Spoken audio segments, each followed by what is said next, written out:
Olá pessoal, neste vídeo vamos conversar sobre carteiras Bitcoin utilizadas como plataforma de desenvolvimento de novas aplicações em blockchain. Uma carteira Bitcoin é basicamente uma aplicação. Ele é um aplicativo, é um programa de computador que realiza o gerenciamento de carteiras de usuários na rede Bitcoin. Então, nós temos dois tipos de carteira. Nós temos carteiras custodiais e carteiras não custodiais. As carteiras chamadas custodiais são aquelas onde você não tem o controle sobre os Bitcoins que você tem na conta daquela carteira, naquela plataforma. As carteiras não custodiais, como a Electrum SV, elas são carteiras onde você tem o controle sobre os fundos determinados, depositados em um determinado endereço através da chave privada daquele endereço. Carteiras custodiais, você não tem acesso à chave privada dos endereços onde estão depositados os bitcoins. Bem, a principal necessidade de uma aplicação de carteira Bitcoin, porque como ela é um programa, é uma aplicação, então a principal necessidade dela é a construção de transações. Uma transação, como aqui nesse exemplo, é basicamente um comando, um conjunto de informações que vai ser enviado para a rede, para a mempool dos processadores de transações. O que acontece? Quando essa transação, quando essa informação chega, ela é verificada na entrada da mempool. Se ela estiver completa, assinada, os fundos estiverem ok, se ela estiver toda correta, então ela entra na mempool e espera até que ela seja colocada dentro dos próximos blocos, de um dos próximos blocos que está sendo processado, que está sendo minerado lá pelos mineradores da rede, os processadores de transação. Então, a principal necessidade de uma carteira Bitcoin é basicamente a construção desta estrutura, onde nós temos as entradas, que são os bitcoins que estão sendo gastos, e nós temos a saída, que é para onde eles estão sendo enviados. E principalmente aqui a assinatura digital do dono da carteira que está fazendo a transferência. Então, essa tarefa é realizada dentro de uma carteira Bitcoin. Então, para a transação ser enviada e recebida com sucesso pela mempool, ela precisa estar completa e assinada pelo dono da carteira. Coloquei aqui dono entre aspas porque numa carteira custodial, você é o dono, entre aspas, compartilhado daquela carteira, porque quem assina para você não é você, não é o usuário, é a plataforma da carteira que assina, porque eles têm o controle das chaves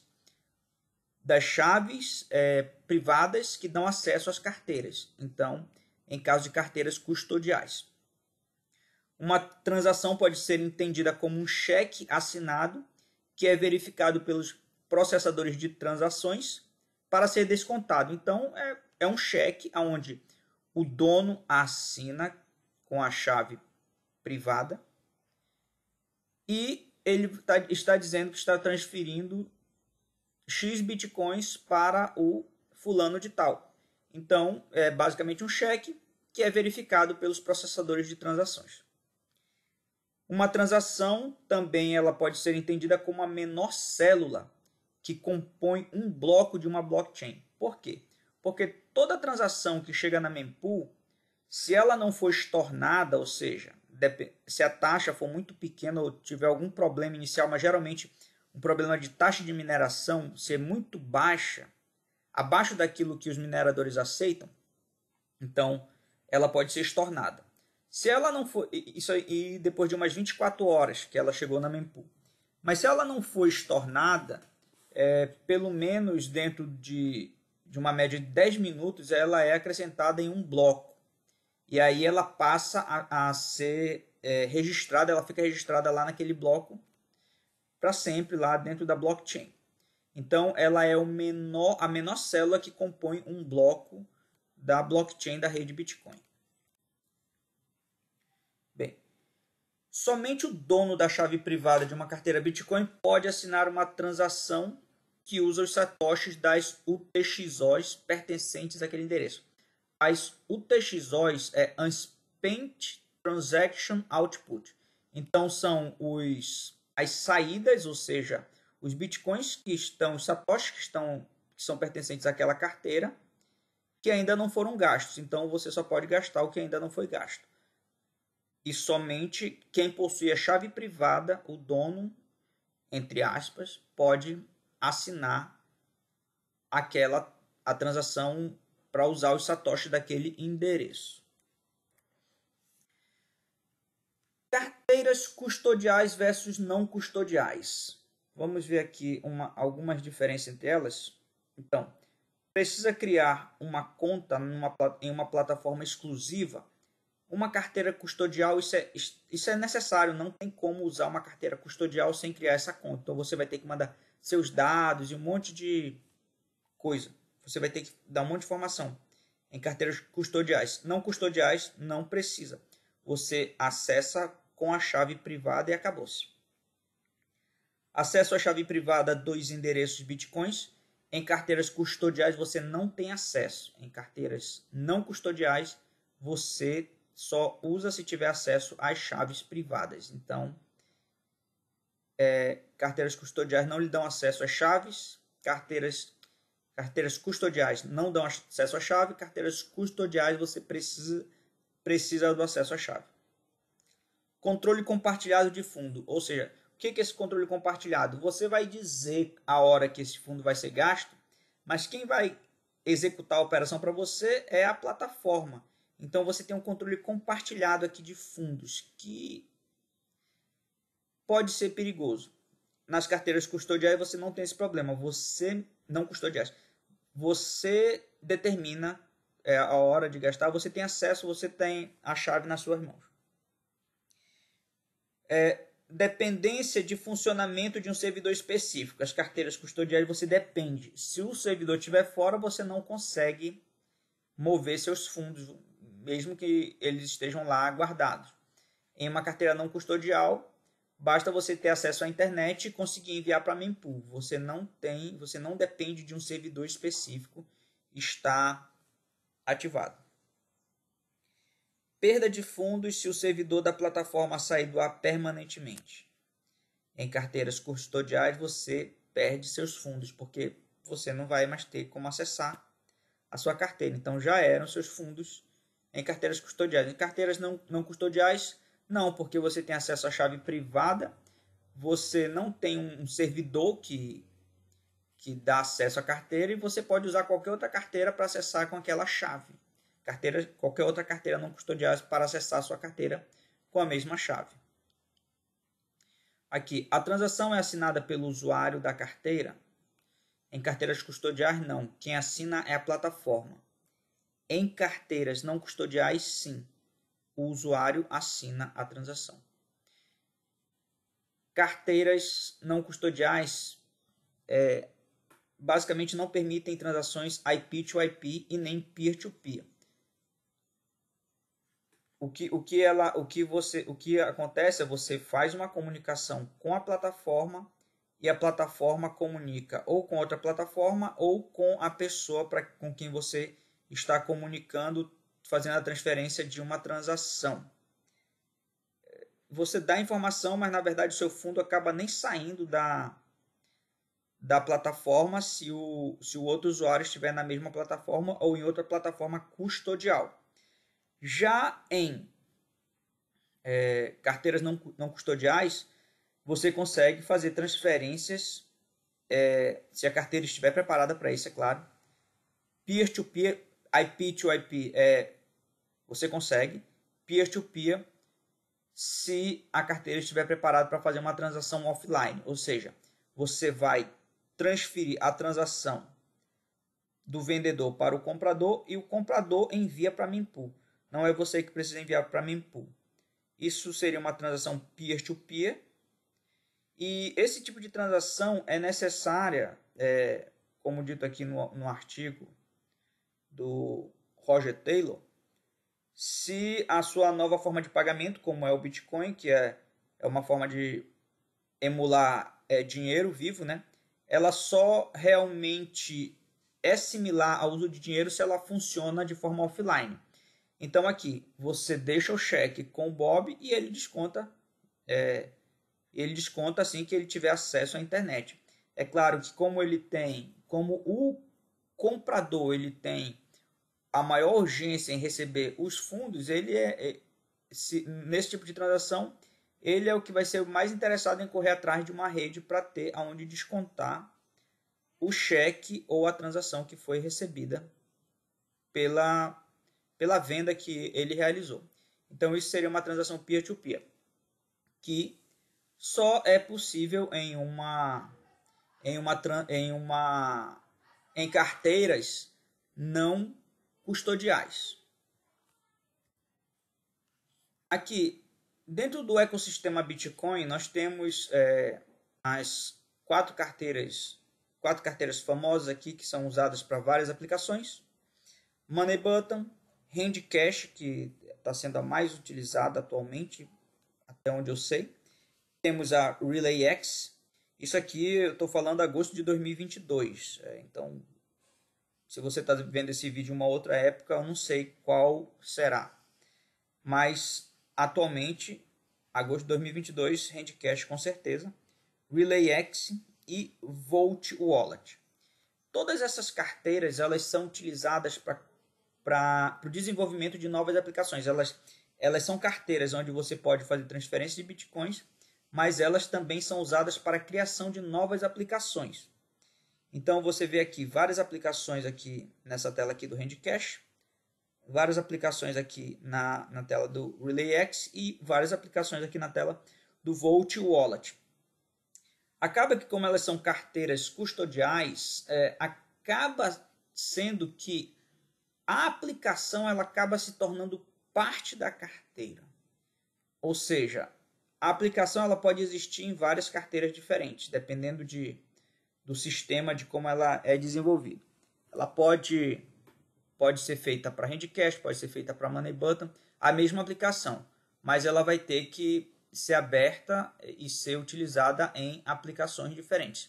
Temos o Twetch, por exemplo, que aceita login do Money Button, Handcash, eu acredito que do RelayX também, não tenho certeza. E eles têm uma carteira própria também. Mas essas carteiras aceitam a construção de novas aplicações. Só que as aplicações elas vão ser parte da carteira, elas não vão ser independentes. Carteiras não custodiais, como a Electrum SV e o nosso template aqui de aplicativo, o BC App, ele não é uma carteira ainda do ecossistema em agosto de 2022. Nós estamos tentando colocar ele não de uma forma de uma carteira em si, mas uma ajuda para o desenvolvimento de novas aplicações. Então, a Electrum SV ela não permite o desenvolvimento de novas aplicações. O BC App ele foi pensado no desenvolvimento de novas aplicações. Então, ele é para ser utilizado em novas aplicações onde a carteira faz parte da aplicação e não a aplicação ser parte da carteira. Ou seja, diferente das outras carteiras onde a sua aplicação vai ser parte da carteira, a proposta aqui do nosso BC App é que você utilize esse sistema, essa biblioteca de carteiras para criar uma aplicação que utilize uma carteira, que utilize essa carteira e você não precisa um login em uma plataforma específica. A carteira vai ser apenas uma parte da sua aplicação. Carteiras Bitcoin Legacy, tanto o Electrum SV, a Volt Wallet e o BC App, eles são Legacy. Porque, o que significa? Que você usa uma única chave, um único endereço para cada chave. Então você não utiliza o esquema de chaves do BIP32, utilizando várias chaves com uma frase-chave, como as outras carteiras. As outras carteiras aqui, Money Button, Handcash, RelayX, utilizam esse esquema de e-mail também. Existem vantagens e desvantagens em utilizar o Legacy. Nós estamos pensando nas vantagens e facilidade para que o desenvolvedor consiga desenvolver aplicações. Então, de forma mais independente. Então, o esquema de endereços, de controle de endereço Legacy é muito interessante e é muito eficiente e seguro também. Como eu falei, carteiras peer-to-peer. A Electrum SV, apesar dela ser uma carteira não custodial, ela não está preparada para realizar esse procedimento de transação peer-to-peer, que é offline. O BC App, ele tem essa funcionalidade, nós criamos, ainda não está bem desenvolvido, mas é possível e é factível criar essa funcionalidade bem rápido aqui dentro do BC App, com poucas modificações. E algumas comparações aqui entre carteiras Bitcoins. Então, temos aqui as carteiras mais relevantes do ecossistema atualmente, agosto de 2022, e a nossa carteira BC App, que é a proposta aqui para o desenvolvimento de novas aplicações de forma mais independente por parte dos desenvolvedores da empresa que quer desenvolver uma aplicação utilizando uma carteira e não que a sua aplicação seja parte da carteira, mas que a carteira seja parte da aplicação. Então, carteiras custodiais, Electrum SV não é, e BC App não é custodial, as outras são. Desenvolvimento de novas aplicações, Electrum SV, desse conjunto aqui, é a única que não permite. É preciso de uma conta exclusiva numa plataforma para acessar a conta. A Electrum SV e o BC App não, as outras precisam. É necessário o login da carteira para acessar o aplicativo. Ou seja, se você quiser acessar o aplicativo que você está interessado, o usuário vai ter que acessar a carteira para depois ter acesso ao aplicativo, as funcionalidades. A Electrum SV não tem essa funcionalidade de aplicações. As outras carteiras todas são custodiais, então elas necessitam que você faça o login na carteira. O BC App não, porque a carteira é parte da aplicação. E aqui, carteira parte da aplicação, a única proposta que nós temos até o momento é o BC App. Pagamento de taxa para rodar a aplicação. Certamente você tem que pagar uma taxa para albergar a sua aplicação em uma dessas carteiras e que elas tenham acesso. Então, porque é uma forma dos desenvolvedores dessas plataformas monetizarem. O BC App não é preciso porque ele foi feito para ser utilizado de forma livre. Então, senhores, essa aqui é a nossa